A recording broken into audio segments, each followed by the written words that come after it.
Terjadilah pada zaman itu, ketika tidak ada raja di Israel, bahwa di balik pegunungan Efraim ada seorang Lewi tinggal sebagai pendatang.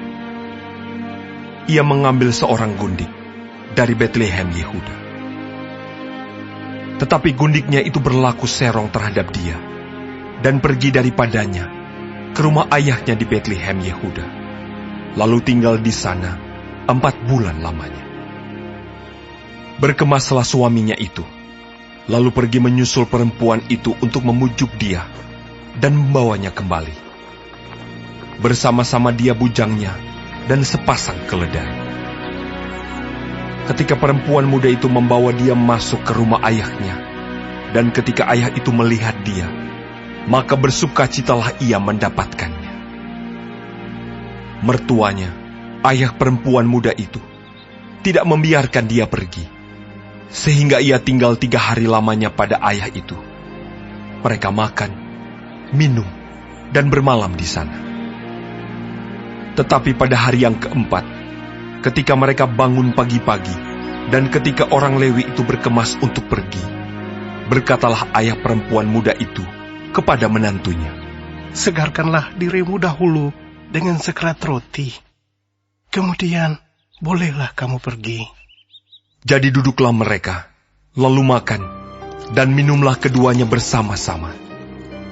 Kata ayah perempuan muda itu kepada laki-laki itu, "Baiklah, putuskan untuk tinggal bermalam, dan biarlah hatimu gembira." Tetapi ketika orang itu bangun untuk pergi juga, mertuanya itu mendesaknya, sehingga ia tinggal pula di sana, bermalam. Pada hari yang kelima, ketika ia bangun pagi-pagi untuk pergi, berkatalah ayah perempuan muda itu, "Mari, segarkanlah dirimu dahulu, dan tinggallah sebentar lagi sampai matahari surut." Lalu makanlah mereka keduanya. Ketika orang itu bangun untuk pergi, bersama dengan gundiknya dan bujangnya, berkatalah mertuanya, ayah perempuan muda itu, kepadanya, "Lihatlah, matahari telah mulai turun menjelang petang. Baiklah tinggal bermalam. Lihat, matahari hampir terbenam. Tinggallah di sini bermalam dan biarlah hatimu gembira. Maka besok kamu dapat bangun pagi-pagi untuk berjalan dan pulang ke rumahmu." Tetapi orang itu tidak mau tinggal bermalam. Ia berkemas, lalu pergi. Demikian sampailah ia di daerah yang berhadapan dengan Yebus. Itulah Yerusalem. Bersama-sama dengan dia, ada sepasang keledai yang berpelana, dan gundiknya juga. Ketika mereka dekat ke Yebus, dan ketika matahari telah sangat rendah, berkatalah bujang itu kepada tuannya, "Marilah kita singgah di kota orang Yebus ini, dan bermalam di situ." Tetapi tuannya menjawabnya, "Kita tidak akan singgah di kota asing yang bukan kepunyaan orang Israel. Tetapi kita akan berjalan terus sampai ke Gibea." Lagi katanya kepada bujangnya, "Marilah kita berjalan sampai ke salah satu tempat yang di sana, dan bermalam di Gibea atau di Rama." Lalu berjalanlah mereka, melanjutkan perjalanannya, dan matahari terbenam ketika mereka dekat Gibea, kepunyaan suku Benyamin. Sebab itu singgahlah mereka di Gibea, lalu masuk untuk bermalam di situ. Dan setelah sampai, duduklah mereka di tanah lapang kota. Tetapi tidak ada seorang pun yang mengajak mereka ke rumah untuk bermalam. Tetapi datanglah pada malam itu seorang tua, yang pulang dari pekerjaannya di ladang. Orang itu berasal dari pegunungan Efraim, dan tinggal di Gibea sebagai pendatang. Tetapi penduduk tempat itu adalah orang Benyamin. Ketika ia mengangkat mukanya dan melihat orang yang dalam perjalanan itu di tanah lapang kota, berkatalah orang tua itu, "Kemanakah engkau pergi? Dan dari manakah engkau datang?" Jawabnya kepadanya, "Kami sedang dalam perjalanan dari Betlehem Yehuda ke balik pegunungan Efraim. Dari sanalah aku berasal. Aku tadinya pergi ke Betlehem Yehuda, dan sekarang sedang berjalan pulang ke rumah. Tetapi Tidak ada orang yang mengajak aku ke rumahnya.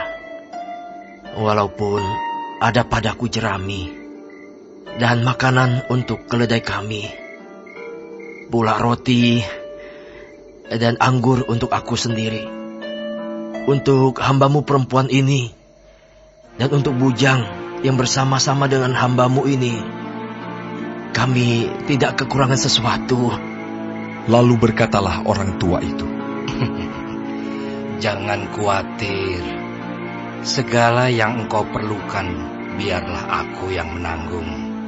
Tetapi janganlah engkau bermalam di tanah lapang kota ini. Sesudah itu dibawanyalah dia masuk ke rumahnya. Lalu keledai-keledai diberinya makan. Maka mereka pun membasuh kaki, makan dan minum. Tetapi sementara mereka menggembirakan hatinya, datanglah orang-orang kota itu, orang-orang Dursila, mengepung rumah itu. Mereka menggedor-gedor pintu sambil berkata kepada orang tua, pemilik rumah itu, Bawalah keluar orang yang datang ke rumahmu itu, supaya kami pakai dia. Lalu keluarlah pemilik rumah itu menemui mereka dan berkata kepada mereka, Tidak, saudara-saudaraku, janganlah kiranya berbuat jahat. Karena orang ini telah masuk ke rumahku, janganlah kamu berbuat noda. Tetapi ada anakku perempuan yang masih perawan dan juga gundik orang itu. Baiklah, ku bawa keduanya keluar. Perkosalah mereka dan perbuatlah dengan mereka apa yang kamu pandang baik. Tetapi terhadap orang ini, janganlah kamu berbuat noda. tetapi orang-orang itu tidak mau mendengarkan perkataannya. Lalu orang Lewi itu menangkap gundiknya dan membawanya kepada mereka keluar. Kemudian mereka bersetubuh dengan perempuan itu, dan semalam-malaman itu mereka mempermainkannya sampai pagi. Barulah pada waktu fajar menyingsing, mereka melepaskan perempuan itu. Menjelang pagi, perempuan itu datang kembali, tetapi ia jatuh rebah di depan pintu rumah orang itu, tempat tuannya bermalam, dan ia tergeletak di sana sampai fajar. Pada waktu tuannya bangun pagi-pagi, dibukanya pintu rumah dan pergi keluar untuk melanjutkan perjalanannya. Tetapi tampaklah perempuan itu, gundiknya, tergeletak di depan pintu rumah dengan tangannya pada ambang pintu. Berkatalah ia kepada perempuan itu, Bangunlah, marilah kita pergi. tetapi tidak ada jawabnya. Lalu diangkatnyalah mayat itu ke atas keledai. Berkemaslah ia, kemudian pergi ke tempat kediamannya. Sesampai di rumah, diambilnyalah pisau, dipegangnyalah mayat gundiknya, dipotong-potongnya menurut tulang-tulangnya menjadi 12 potongan, lalu dikirimnya ke seluruh daerah orang Israel. Dan setiap orang yang melihatnya berkata, Hal yang demikian belum pernah terjadi dan belum pernah terlihat sejak orang Israel berangkat keluar dari tanah Mesir sampai sekarang. Perhatikanlah itu, pertimbangkanlah, lalu berbicaralah.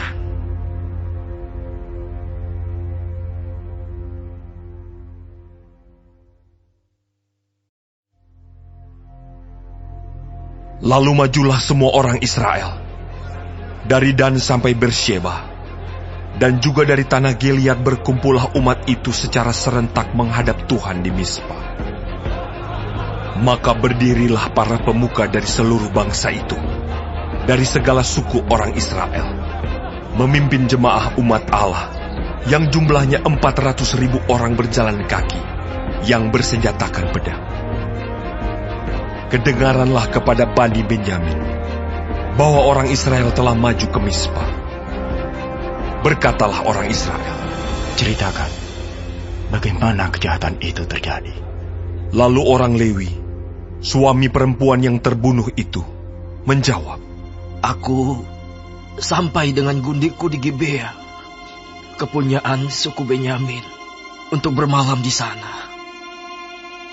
Lalu warga-warga kota Gibea itu mendatangi aku dan mengepung rumah itu pada malam hari untuk menyerang aku.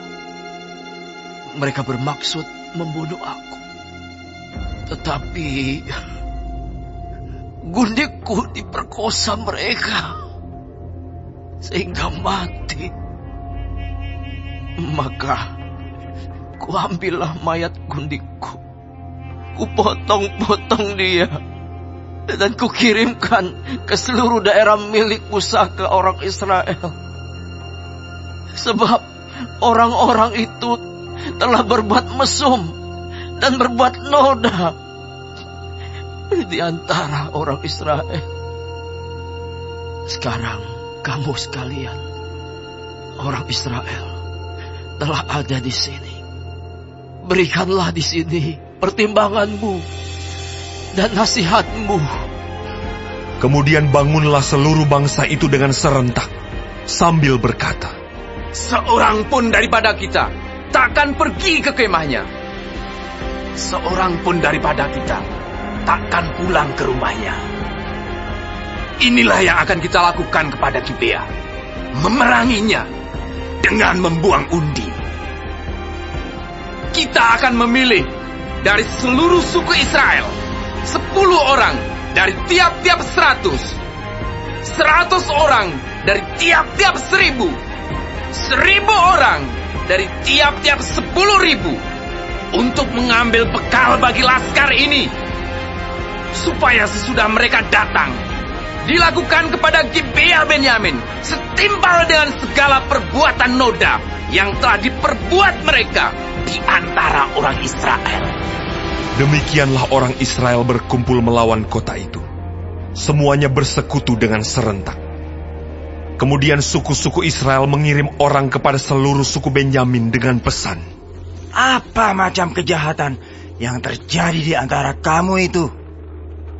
Maka sekarang serahkanlah orang-orang itu, yakni orang-orang Dursila yang di Gibea itu, supaya kami menghukum mati mereka, dan dengan demikian menghapuskan yang jahat itu dari antara orang Israel. Tetapi Bani Benyamin tidak mau mendengarkan perkataan saudara-saudaranya, orang Israel itu. Sebaliknya, Bani Benyamin dari kota-kota lain berkumpul di Gibea untuk maju berperang melawan orang Israel. Pada hari itu, dihitunglah jumlah Bani Benyamin dari kota-kota lain itu, 26.000 orang yang bersenjatakan pedang, belum termasuk penduduk Gibea, yang terhitung 700 orang pilihan banyaknya.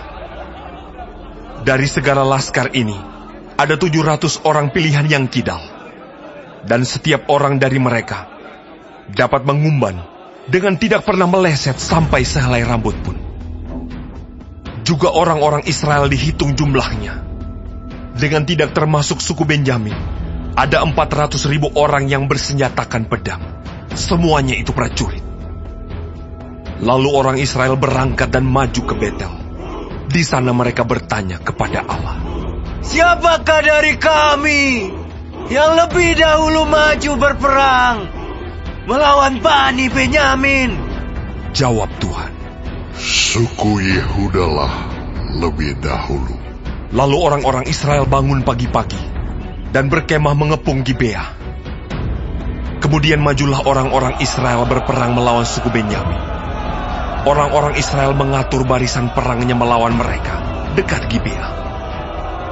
Juga Bani Benyamin maju menyerang dari Gibea dan menggugurkan ke bumi 22.000 orang dari antara orang Israel pada hari itu. Tetapi laskar orang Israel mengumpulkan segenap kekuatannya, lalu mengatur pula barisan perangnya di tempat mereka mengatur barisannya semula. Kemudian pergilah orang-orang Israel, lalu menangis di hadapan Tuhan sampai petang. Sesudah itu mereka bertanya kepada Tuhan, Akan pergi pulakah kami berperang melawan Bani Benyamin, saudara kami itu? Jawab Tuhan, majulah melawan mereka. Tetapi ketika orang-orang Israel pada hari kedua sampai di dekat Bani Benyamin, maka pada hari kedua itu, majulah suku Benyamin dari Gibea menyerbu mereka. Dan digugurkannya pula ke bumi 18.000 orang di antara orang-orang Israel. Semuanya orang-orang yang bersenjatakan pedang. Kemudian pergilah semua orang Israel, yakni seluruh bangsa itu, lalu sampai di Betel. Di sana mereka tinggal menangis di hadapan Tuhan, berpuasa sampai senja pada hari itu, dan mempersembahkan korban bakaran dan korban keselamatan di hadapan Tuhan. Dan orang-orang Israel bertanya kepada Tuhan. Pada waktu itu, ada di sana tabut perjanjian Allah. Dan Pinehas bin Eleazar bin Harun menjadi imam Allah pada waktu itu. Kata mereka, haruskah kami maju sekali lagi untuk berperang melawan Bani Benyamin saudara kami itu? Atau haruskah kami hentikan itu?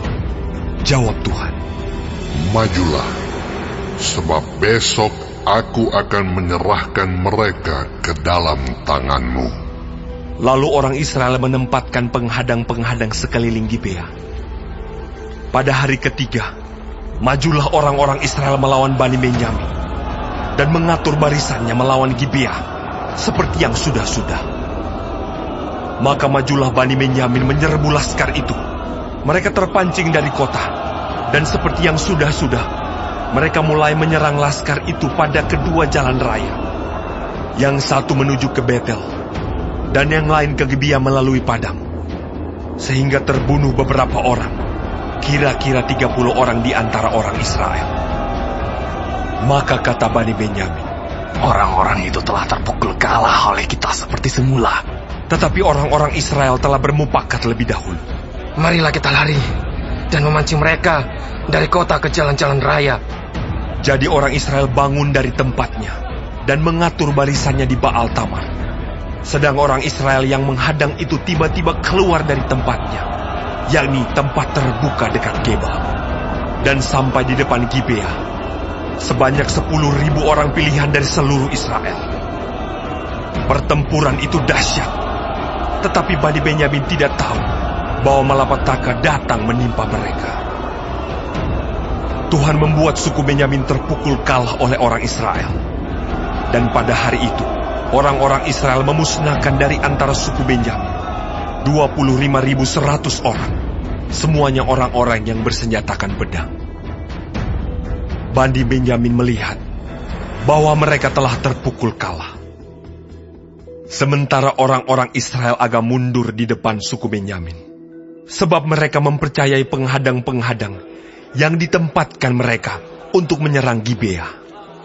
Maka segeralah penghadang-penghadang itu menyerbu Gibea. Mereka bergerak maju dan memukul seluruh kota itu dengan mata pedang. Tetapi orang-orang Israel telah bermufakat dengan penghadang-penghadang itu untuk menaikkan gumpalan asap tebal dari kota itu. Ketika orang-orang Israel mundur dalam pertempuran itu, maka suku Benyamin mulai menyerang orang Israel, sehingga terbunuh kira-kira 30 orang. Karena pikir mereka,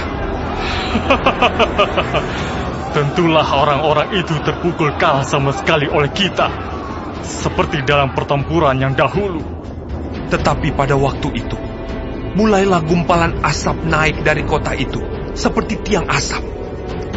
Suku Benyamin menoleh ke belakang, dan tampaklah kota itu seluruhnya terbakar. Apinya naik ke langit. Lagi pula orang-orang Israel maju lagi. Maka gemetarlah orang-orang Benyamin itu, sebab mereka melihat bahwa malapetaka datang menimpa mereka. Jadi, larilah mereka dari depan orang-orang Israel itu ke arah padang gurun. Tetapi pertempuran itu tidak dapat dihindari mereka. Lalu orang-orang dari kota-kota menghabisi mereka di tengah-tengahnya. Mereka mengepung suku Benyamin itu, mengejarnya dengan tak henti-hentinya, dan melandanya sampai di depan Gibea, di sebelah timur. Dari Bani Benyamin ada tewas 18.000 orang. Semuanya orang-orang gagah perkasa. Yang lain berpaling lari ke padang gurun, ke bukit batu Rimon. Tetapi di jalan-jalan raya, masih diadakan penyabitan susulan di antara mereka. 5.000 orang, mereka diburu sampai ke Gideon, dan dipukul mati 2.000 orang dari mereka. Maka yang tewas dari suku Benyamin pada hari itu, seluruhnya berjumlah 25.000 orang yang bersenjatakan pedang. Semuanya orang-orang gagah perkasa. Tetapi 600 orang berpaling lari ke padang gurun, ke bukit batu Rimon, dan tinggal 4 bulan lamanya di bukit batu itu. Tetapi orang-orang Israel kembali kepada Bani Benyamin, dan memukul mereka dengan mata pedang, baik manusia, baik hewan, dan segala sesuatu yang terdapat di sana. Juga segala kota yang terdapat di sana, mereka musnahkan dengan api.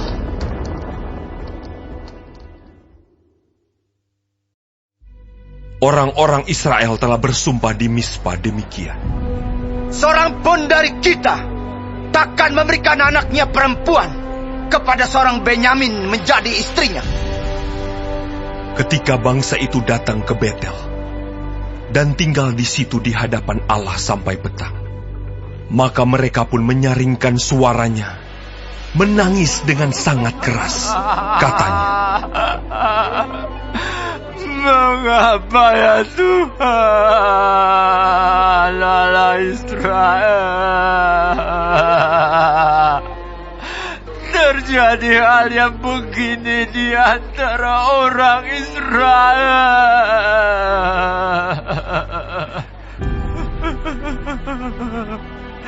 yakni bahwa hari ini satu suku dari antara orang Israel hilang. keesokan harinya pagi-pagi, maka bangsa itu mendirikan mezbah di situ, lalu mempersembahkan korban bakaran dan korban keselamatan. Pada waktu itu, berkatalah orang-orang Israel, Siapakah dari seluruh suku Israel yang tidak ikut datang dengan jemaah ini untuk menghadap Tuhan? sebab mereka telah bersumpah dengan sungguh-sungguh mengenai orang yang tidak datang menghadap Tuhan di Mispa. Demikian. Pastilah ia dihukum mati. Orang-orang Israel merasa kasihan terhadap suku Benyamin, saudaranya itu. Maka kata mereka, Hari ini ada satu suku terputus dari orang Israel. Apakah yang dapat kita lakukan kepada orang-orang yang tinggal itu dalam hal mencarikan istri? Karena kitalah yang bersumpah demi Tuhan untuk tidak memberikan seorang pun dari anak-anak perempuan kita kepada mereka menjadi istrinya. sebab itu berkatalah mereka, Dari suku-suku Israel, adakah satu yang tidak datang menghadap Tuhan di Mispa? lalu tampaklah bahwa dari Yabes Gilead tidak ada seorang pun yang datang ke perkemahan jemaah itu. Lalu diperiksa jumlah bangsa itu, dan tampaklah tidak hadir seorang pun dari penduduk Yabes Gilead. Maka perkumpulan itu menyuruh ke situ 12.000 orang dari orang-orang gagah perkasa, dengan memerintahkan kepada mereka demikian, Pergilah, pukullah penduduk Yabes Gilead dengan mata pedang, juga perempuan-perempuan dan anak-anak. Tetapi perbuatlah begini, hanya semua laki-laki sajalah, dan semua perempuan yang telah pernah tidur dengan laki-laki harus kamu tumpas. mereka menjumpai di antara penduduk Yabes Gilead 400 orang anak gadis, perawan yang belum pernah tidur dengan orang laki-laki. Lalu gadis-gadis itu dibawa mereka ke perkemahan di Silo, di tanah Kanaan. Sesudah itu segenap umat itu menyuruh orang membawa pesan kepada Bani Benyamin yang ada di bukit batu Rimon, lalu memaklumkan damai kepada mereka. Pada waktu itu, kembalilah suku Benyamin, dan kepada mereka diberikan perempuan-perempuan yang telah dibiarkan hidup dari antara perempuan Yabes Gilead, tetapi belum cukup juga jumlahnya bagi mereka. Maka bangsa itu merasa kasihan kepada suku Benyamin, karena Tuhan telah membuat keretakan di antara suku-suku Israel. Kemudian berkatalah para tua-tua umat itu, apakah yang dapat kita lakukan kepada yang tinggal ini dalam hal mencarikan istri? Sebab perempuan-perempuan telah punah dari antara suku Benyamin. Lagi kata mereka, warisan orang-orang yang terluput itu haruslah tetap tinggal pada suku Benyamin, supaya jangan ada suku yang terhapus dari antara orang Israel. Tetapi kita ini tidak dapat memberikan istri kepada mereka dari anak-anak perempuan kita. Sebab orang-orang Israel telah bersumpah demikian. Terkutuklah orang yang memberikan istri kepada suku Benyamin. Lalu kata mereka pula, setiap tahun ada perayaan bagi Tuhan di Silo yang letaknya di sebelah utara Betel, di sebelah timur jalan raya yang menuju dari Betel ke Sikem, dan di sebelah selatan Lebona. Maka mereka berpesan kepada Bani Benyamin demikian, pergilah menghadang di kebun-kebun anggur. Perhatikanlah baik-baik. Maka apabila anak-anak perempuan Silo keluar untuk menari-nari, baiklah kamu keluar dari kebun-kebun anggur itu, dan masing-masing melarikan seorang dari anak-anak perempuan Silo itu menjadi istrinya dan pergi ke tanah Benyamin. Apabila ayah atau saudaranya laki-laki datang untuk menuntutnya kepada kami, maka kami akan berkata kepada mereka, serahkanlah mereka itu kepada kami dengan rela hati. Sebab dalam pertempuran, kita tidak dapat menangkap seorang perempuan untuk menjadi istri mereka masing-masing. Memang kamu ini tidak memberikan anak-anak gadis itu kepada mereka. Sebab seandainya demikian, kamu bersalah. Jadi Bani Benyamin berbuat demikian. Dari gadis-gadis yang menari-nari yang dirampas itu, mereka mengambil perempuan. Jumlahnya sama dengan jumlah mereka. Kemudian pulanglah mereka ke milik pusakanya, lalu membangun kota-kotanya kembali, dan diam di sana. Pada waktu itu, pergilah orang Israel dari sana, masing-masing menurut suku dan kaumnya. Mereka masing-masing berangkat dari sana ke milik pusakanya. Pada zaman itu, tidak ada raja di antara orang Israel. Setiap orang berbuat apa yang benar, menurut pandangannya sendiri.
Bagi warga sorga yang mau dapat pemberitahuan video terbaru, silahkan klik subscribe dan paling penting jangan lupa untuk klik aktifkan loncengnya ya.